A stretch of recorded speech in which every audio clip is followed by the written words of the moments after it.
I shall attack you on the plain of Hormizjan at the end of the month. Prepare.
Centuries before medieval knights were seen in Europe, a crown passed from one dynasty to another by the result of single combat between two armored warriors in Persia. Once these highlands of southern Persia had been the heart of an empire. The origins of Persian kingship lay here, in Fars.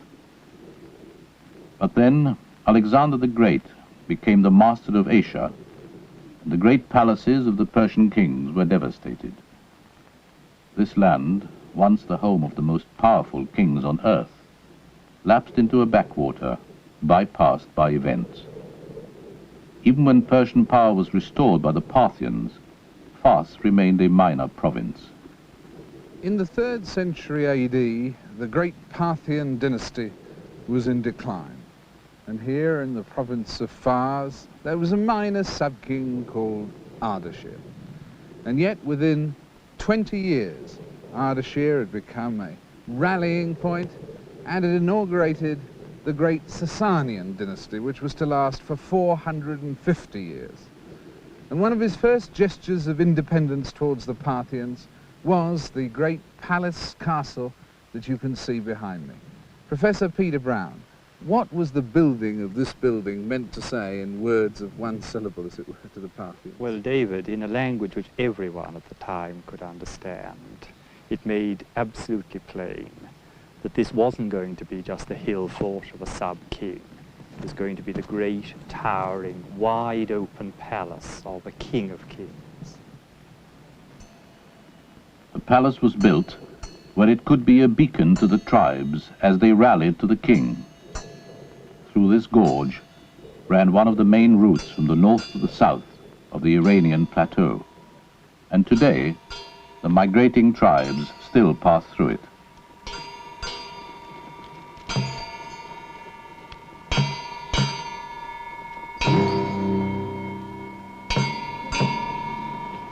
As the people rallied in their hundreds to the new King of Kings, Ardashir declared the conditions for their allegiance.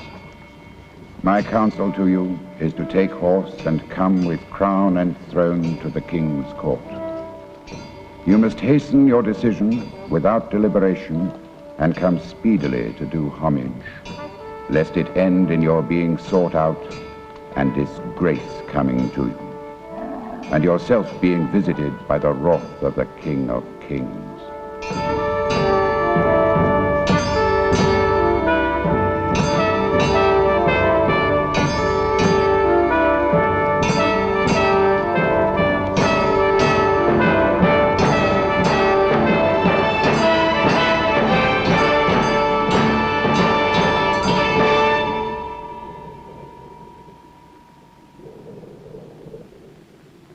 And if we'd come here as early Sasanians, what procedures would we have been through by now?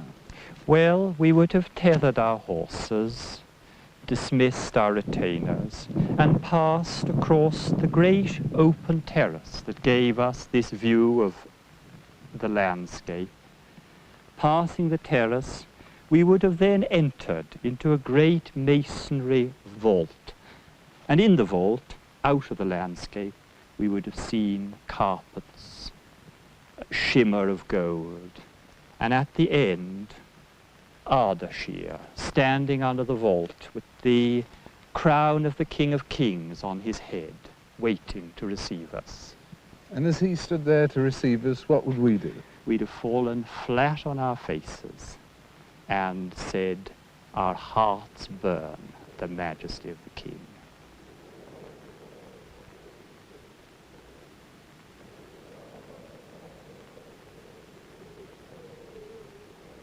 What exactly does all the emphasis on majesty mean? What's it for? Well, it's hard to explain to a modern person because this seems pompous, it seems grandiose. What we've got to think of is here we have a society of sub-kings. Every one of them thinks he's the equal of everyone else. So in a sense, they've got to agree that one person is top dog, so that they don't have to be competing with each other the whole time. So in some ways, majesty is an agreement to cut down competition. And in some ways, it's a way in which you agree by allowing another person to be the cat's whiskers. But he himself, Ardashir, did build something pretty unique in his time here, didn't he? Yes. The scale of this place? Oh yes. Well, this is the real Ardashir touch. He really did build big.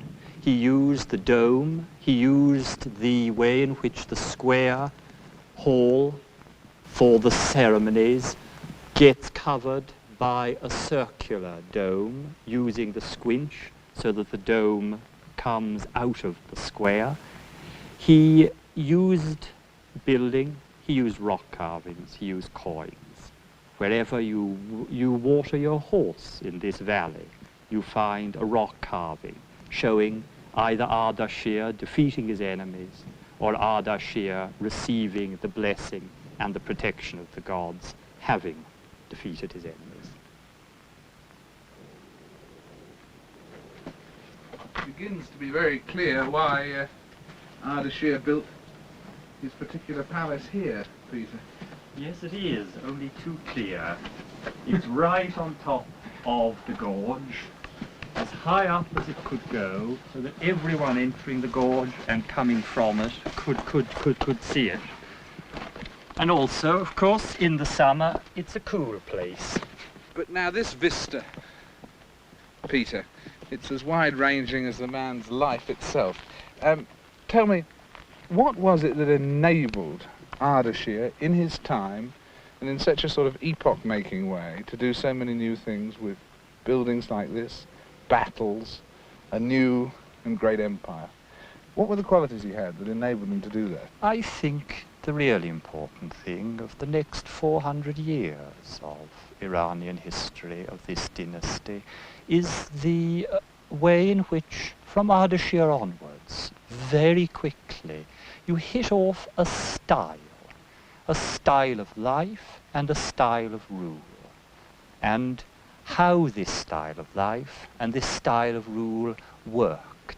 A style of life which recognized that politics was the art of the possible, that a ruler might do great things, might enjoy great prestige, but if he didn't work for it by wooing homage as well as imposing it, work for it by constant journeys, work for it by a whole lifestyle which he would share with those around him and eventually be thought of as a symbol who summed up the values, the religious values as well as the purely down-to-earth and success values.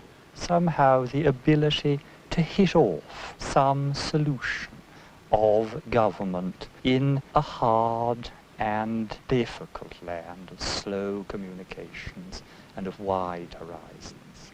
By 220 AD, the new Persian King of Kings had begun to restore the empire. In the west, Rome was the dominant force, but its power held no awe for Ardashir. He sent a messenger with explicit demands for the return of territory. My forefathers' empire reached as far as the river Strymon and the boundaries of Macedonia, as even your records bear witness. These lands it is fitting that I should demand, since, and may what I say not seem arrogant, I surpass the kings of old in magnificence. I declare that if this embassy of mine returns unsuccessful, I shall gird myself with all my strength and shall hasten to come. This truculent message brought no offer of conciliation. Shapur, the son of Ardashir, therefore backed up the words with force.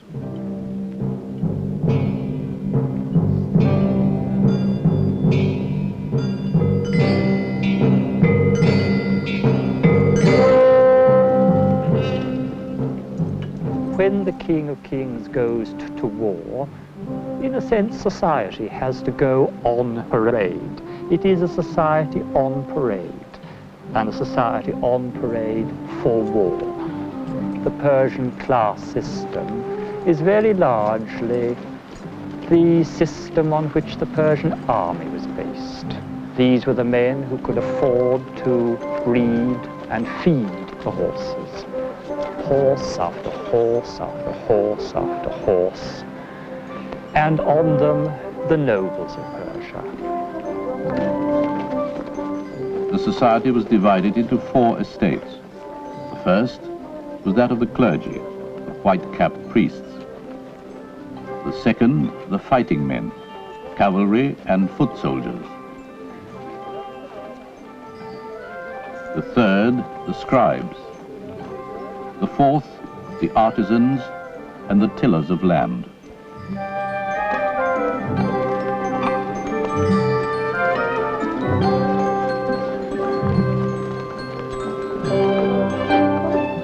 The ambassadors of Sasanian allies traveled too. The Chinese, with whom the Sasanians had trade links, the Arabs, the Huns, and the women of the court with their retinues of servants.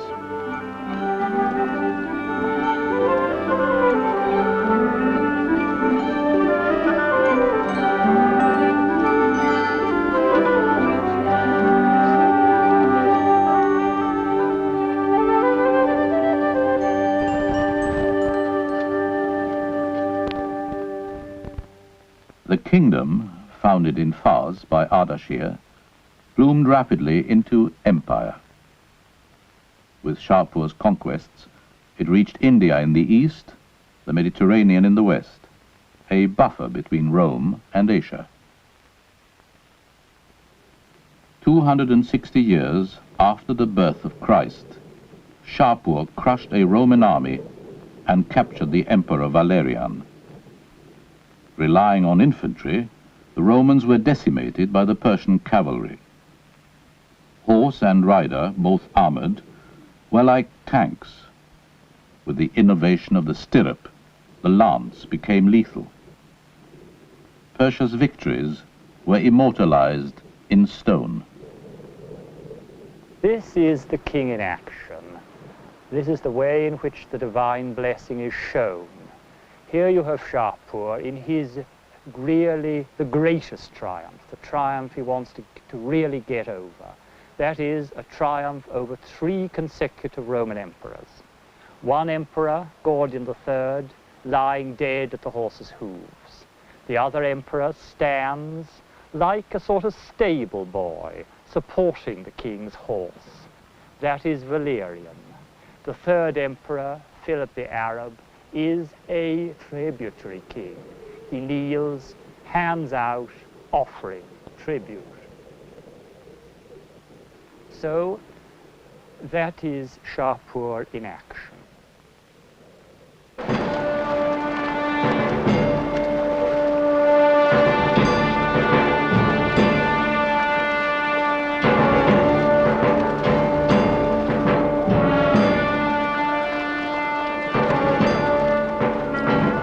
With their Roman prisoners in ropes, the Sasanians returned to the Persian heartland.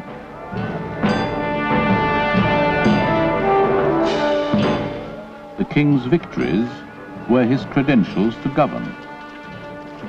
The tradition of kingly principles was passed down and later recorded in a document known as the Testament of Ardashir.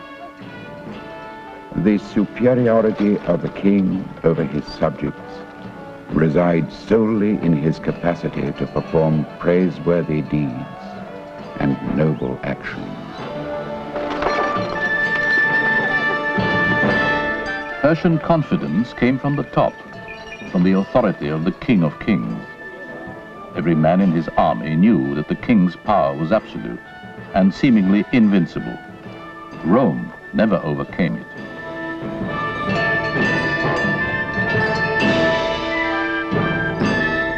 Within their strictly defined order, the Persians felt themselves and their land to be the chosen stretch of the earth.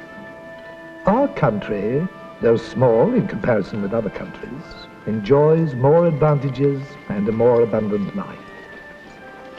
All that exists in other parts of the world is brought to our country and is for our enjoyment, be it food or drugs or perfumes. And the King of Kings has cast the shadow of his majesty over all who have sent him tributes.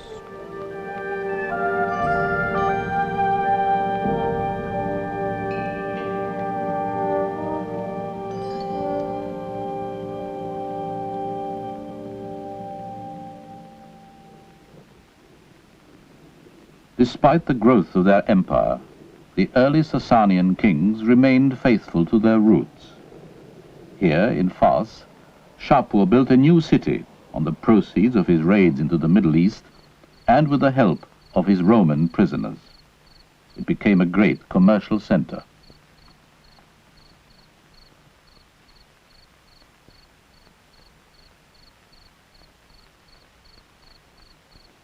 Because this is thought to be a temple to Anahita, isn't it? The water goddess? Yes, this is so, David. The reason is that here you see the water, the temple arranged to receive water pouring in from all corners. Now, it's here because this is the great goddess of water, Anahita, who is also the great goddess of the town and of the area, the goddess who showed by her granting of water that Bishapur and Shapur, who founded Bishapur, the name is Be-Shapur, Shapur's good deed, the way in which he celebrated his great conquest throughout the Near East was to bring a town here, and in the middle of the town, a temple of Anahita. As it were, the local. The goddess, which was always the protecting goddess of Shapur, of the Sasanian family, and of the whole area.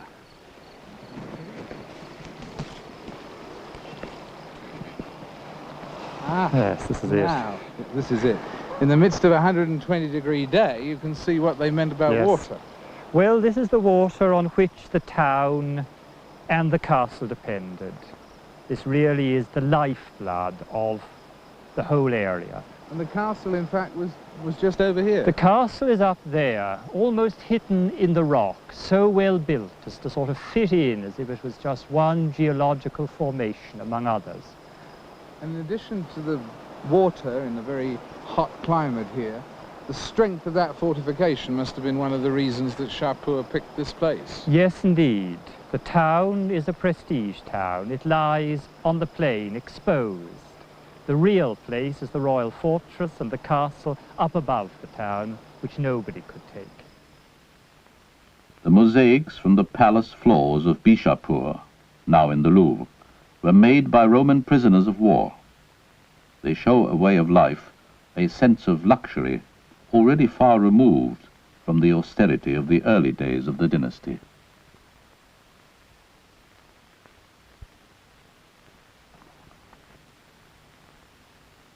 court seals, too, indicate increasing administrative order, as well as an affirmation of the Sasanian sense of style.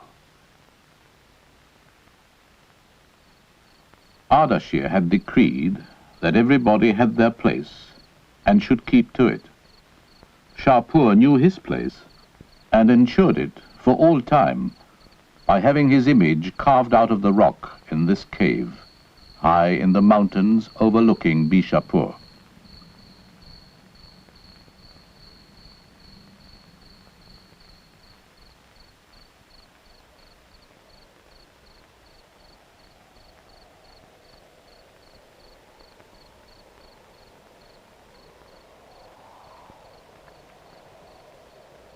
The king's guardianship was extended through the people to the land.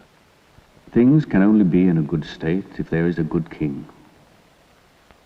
Fertility is impossible without rain, which falls in due season. He who contravenes his rank in something is like one who deflects irrigation from plants which need water to those which do not. Irrigation was crucial to life on the plateau. Since the earliest civilizations, the farmers here had developed ingenious ways of bringing life to the desert. Underground lakes were tapped by building canals, which ran sometimes for up to 60 miles under the fields to irrigate crops. Systems like these were easily destroyed by invaders, and the fertility of the land depended on the security of the empire. The Shah, in a brief space of time, has made the water to run in the desert, founded towns, created villages, such as had not been done in the whole 1,000 years before him. He has brought architects and built roads.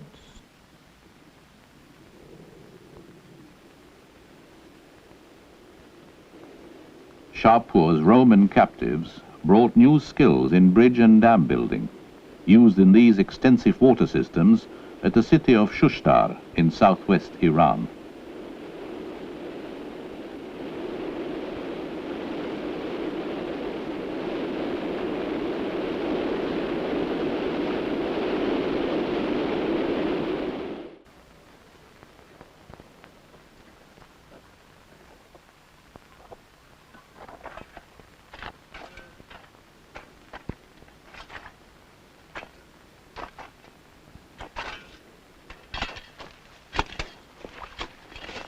For the people in such a land, the equity of life often rested on the distribution of water.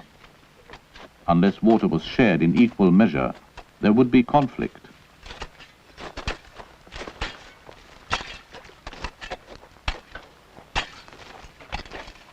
The men who controlled the water were called then, as they are today, the mirabs.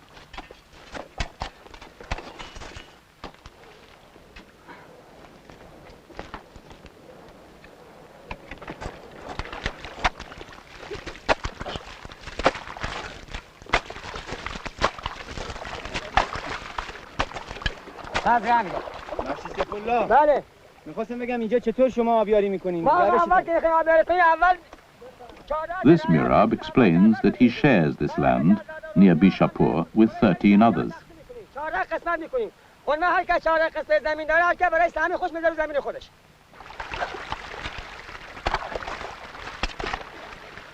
They tap their water supply and distribute it to each plot, adjusting the flow to conserve water and to avoid loss by evaporation under the fierce sun.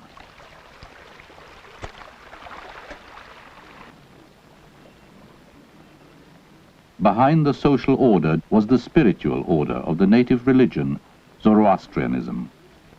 Its god was Ahura Mazda, who held the balance between good and evil, between fertility and drought. Pockets of Zoroastrianism survive in Iran, although Zoroastrians are more conspicuous in India as the Parsis. Shirin lives in the village of Hassanabad in southern Iran. At the dawn of each day, she and her neighbors collect water from the village stream before washing pollutes it. the Zoroastrians, purity is sacred. Shirin circles her house with fire, a ritual cleansing.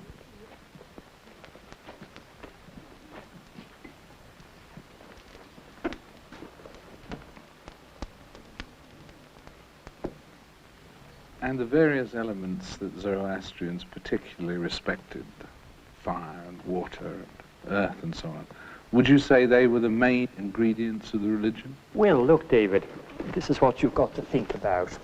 Here's a world which was made by Ahura Mazda, the god, made to be as good as possible, made in harsh conditions with constant enmity, nature and of the demons. This care of Ahura Mazda for the world was made plain to men in the fire, above all here in the water, and one can see how much one needs it, in the earth that is made fertile by the water.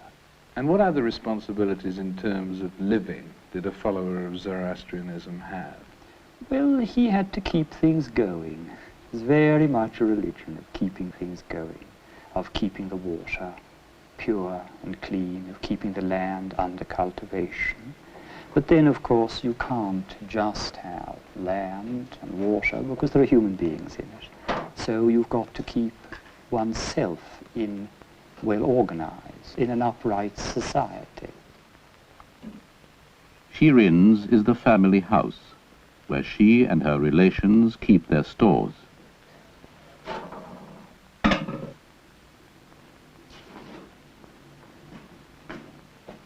Early each morning, Shirin prepares the day's bread.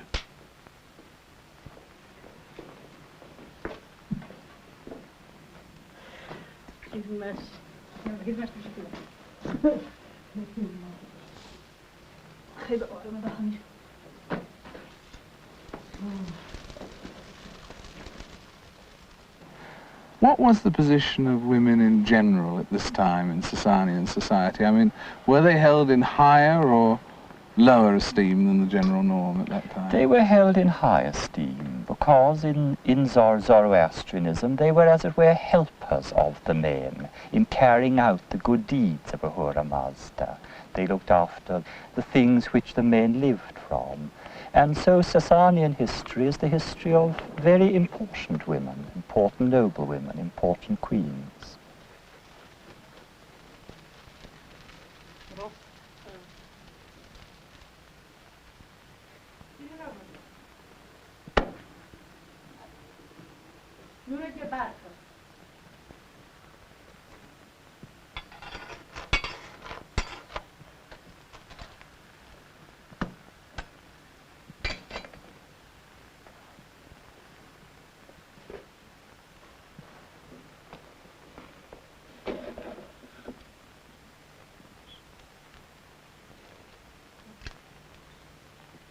The baking of bread is followed by the burning of incense and by a prayer of thanksgiving, spoken in the Zoroastrian language of Sasanian times.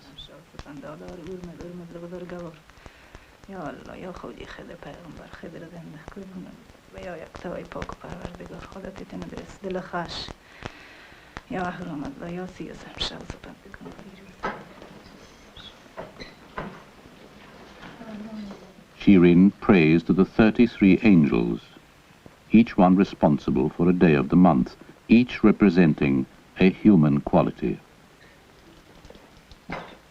They who strive to understand and reach true life should preach the law of Mazda to mankind better by acts of service than by words.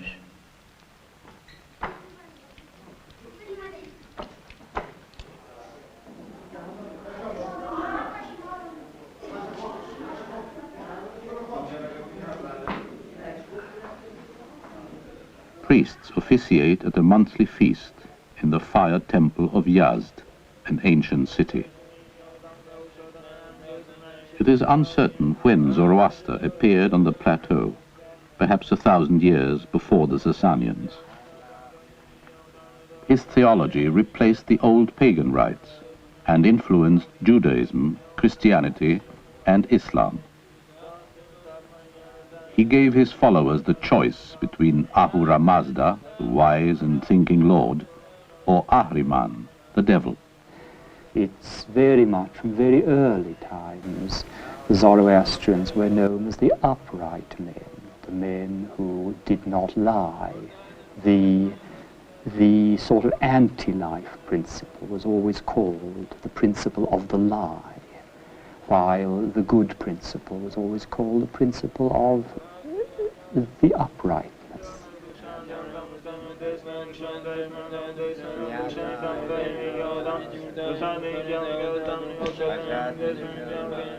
The produce of the land is important in Zoroastrian ceremonies.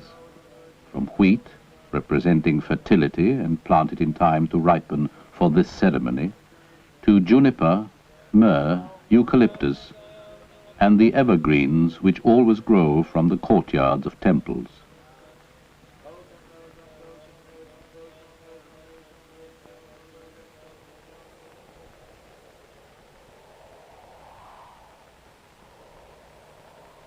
Until recently, Zoroastrian corpses were placed in the desert on a tower, the Tower of Silence. Burial in the earth would pollute the earth.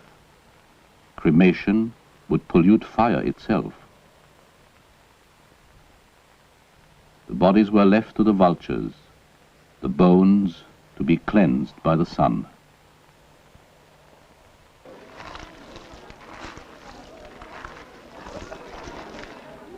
Before he dies, a Zoroastrian may will money to hold regular feasts, so that the community should remember him. This distribution of food is not merely symbolic. Better off people can give food to the temple for the poorer ones.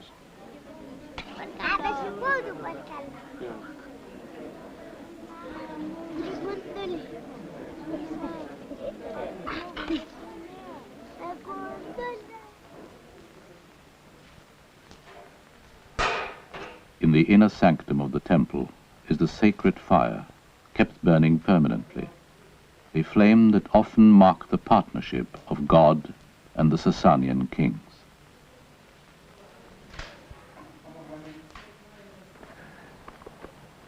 This really is a majestic rock relief here, Peter, and both figures look almost godlike. Well, David, I think that's part of the whole point of the rock carving. You see, this is a rock carving which shows Ahura Mazda and the king as exact mirror images. You see the way they're carved. It's like as if they've been cut out of a bit of folded paper.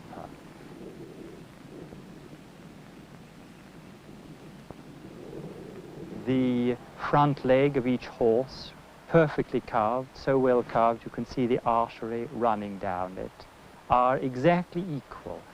And this is the way of showing that on earth the king is the visible co-god, the equivalent of the invisible God. The invisible God overcomes his enemies in the universe at large, and the visible king, as you see with the fallen enemy at his feet, overcomes his enemies in the world that we can see. And gods approve of battles in the human world for that reason. Oh yes, indeed, because that is the way in which the order of the good society can be made plain in the world we can see as well as in the world that we can't see. And what is the king, what is Shapur exactly being presented with? Well, he is reaching out his hand to receive the ring of kingship, the ring of empire over the world, over the bit of the world which he controls. And he has gained it by his conquest. And within this tradition then, if a king lost, did he lose because he had already angered the god, or did his defeat then anger the god? That's something which, on the whole, the Sasanians, being on the whole successful kings, didn't spend much time worrying about. But in the cases of where they had their periods where they of had their defeat, periods of was defeat. it because they had angered the gods, or that their defeats then angered the gods? No, it was because they had angered the gods. And it was a punishment? It was a punishment. In the second year of Peroz's reign, the air dried up, and water in the channels became as scarce as musk. So it was in the third year, and the fourth, and because of the drought, no man was left with sufficient food. The mouth of the atmosphere became as dry as the dust, and in the channels, water was rare, until, because of the multitude of dying men and cattle, there was not room to set foot on the surface of the earth. An even worse punishment was the decimation of the Sasanian king, Peruz himself, and his nobles by the Huns. Within half a century, Persia recovered. The Silk route from China reopened, and camel trains linked the plateau with Eastern Asia.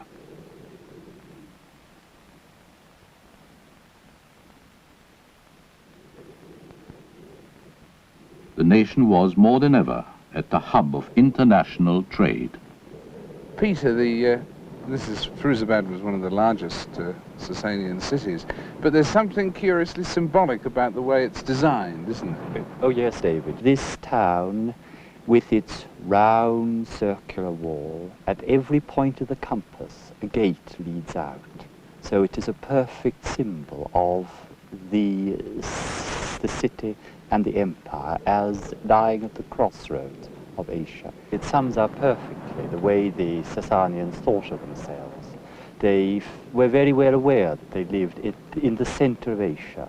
They knew of China far to the east, of Central Asia to the north, of India to the south, and away in the west they knew of the Roman Empire.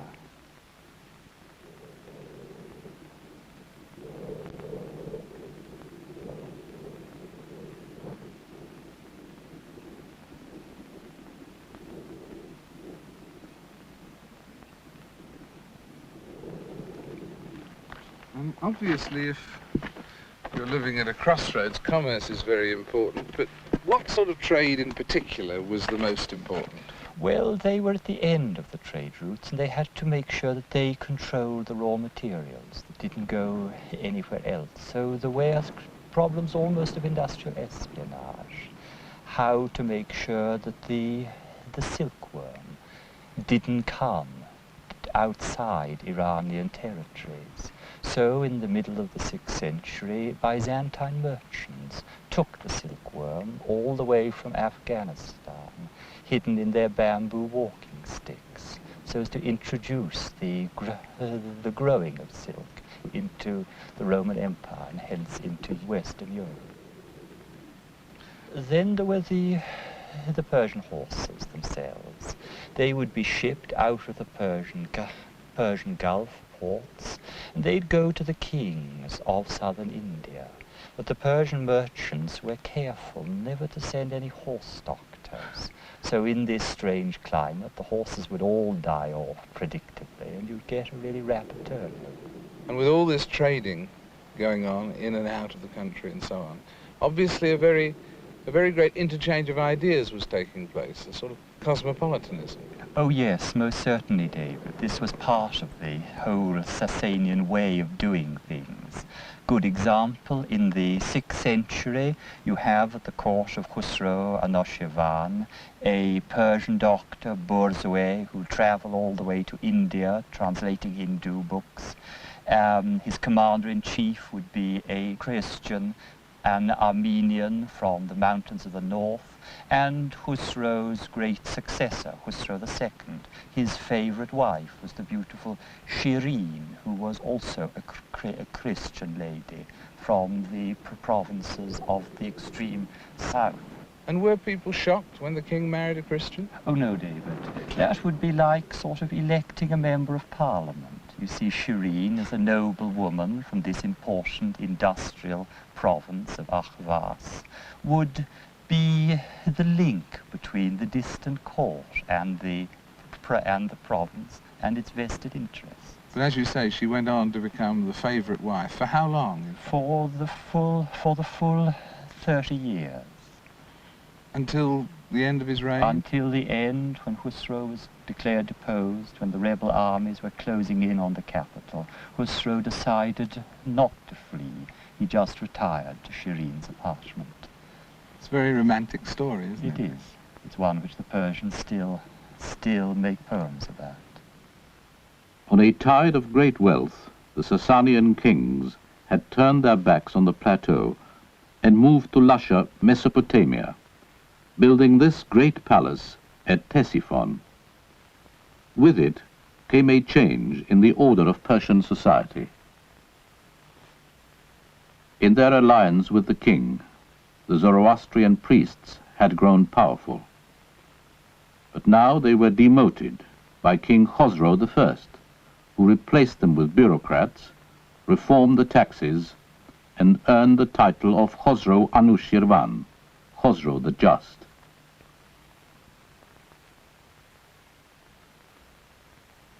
Khosrow's coins bear the legend, "He delivered the world from fear," marking Persia's destruction of the Huns.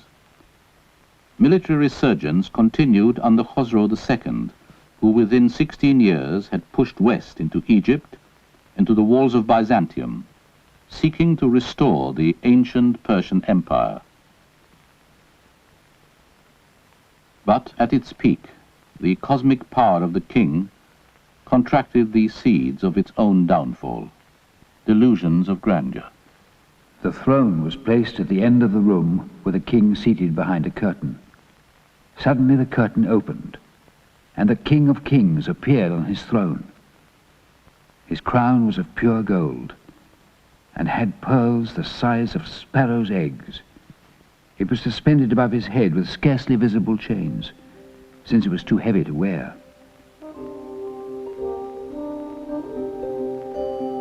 The style of kingship grew more blatantly excessive.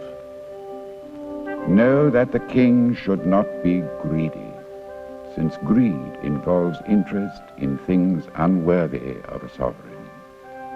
The king should not be given to vain amusements and frivolity, nor has he the right to be idle. But these cautionary words of Ardashir's were forgotten. When the sovereign isolates himself from people, the shadows of ignorance envelop him. Heedless, Khosrow II went hunting.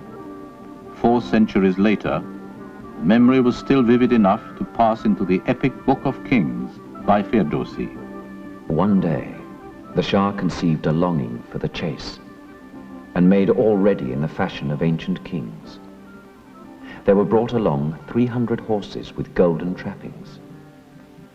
On foot, there were 1,000 loyal slaves with javelins in their hands.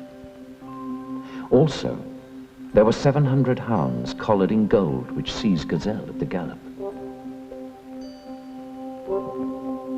Accompanying all were 2,000 minstrels ready to play airs.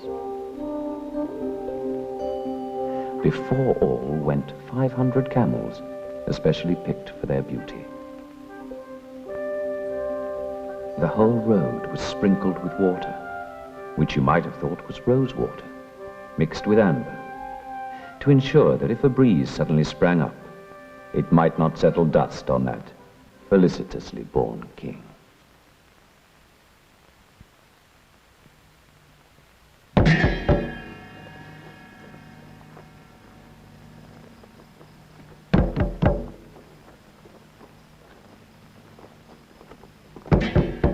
While the king indulged his pleasures, his western expeditions collapsed within 6 years under a brilliant counterattack from Byzantium, and the excesses of the court alienated the people of the Persian heartland.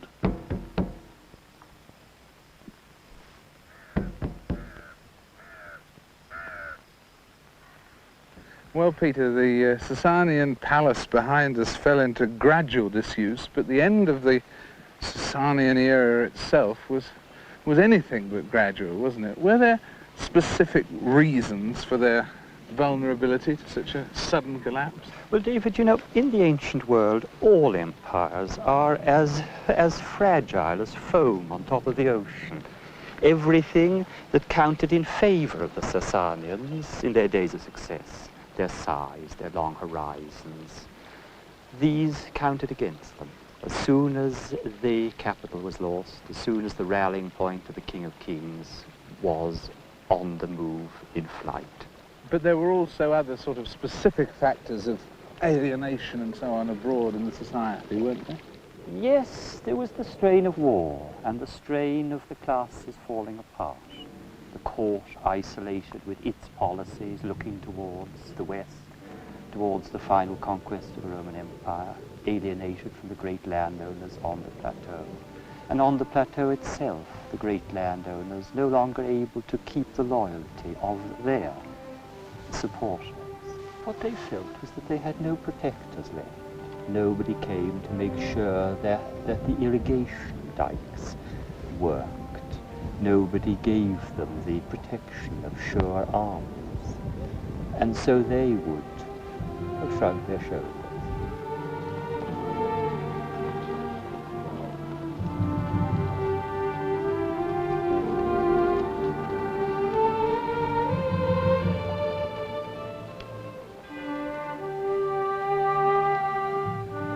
The Sasanian Empire came to that very sudden and very dramatic conclusion, as we shall see in more detail next week. But a number of the qualities we've seen that make up the Sasanian style and so on were to survive, weren't they? Oh, yes. Well, I think in two ways. First of all, there is this sense of a style of rule, and a style of rule controlled by the general values of the society. This meant that throughout the Near East, even until today, if you want the idea of a just king, you think of Khusro Anushirvan. And then on the more humble level, but the one that will really survive, these are the values summed up in the Zoroastrian faith. The values that lead to the preservation of the good things of life, the good things which the gods gave to the land of Iran: water, green, organization. And it is the dogged determination that these things, that what they would have called the good things of Ahura Mazda, should continue in a land where they can never be taken for granted. Where is Khusro Anushirvan, the best of kings? Where is Shapur, gone before him? Death has not respected him. His power is shattered. The crowds no longer press at his gate. Where are these kings which the winds of the east and the winds of the west have swept away like dry leaves?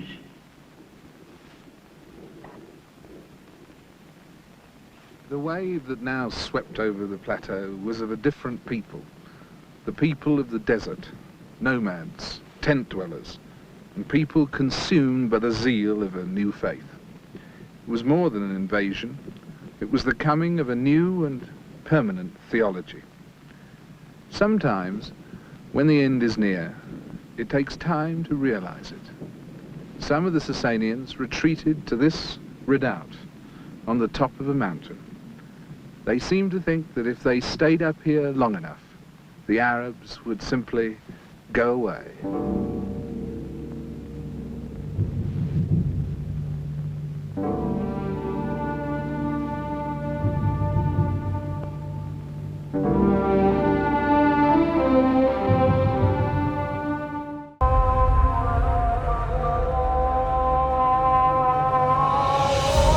It was here, in the province of Khorasan, that Islam put down its first roots in Iran. در چهارمین قسمت از چهارراه تمدن به کمک چند تاریخدان به تأثیرات حمله اعراب مسلمان بر ایران می‌پردازیم.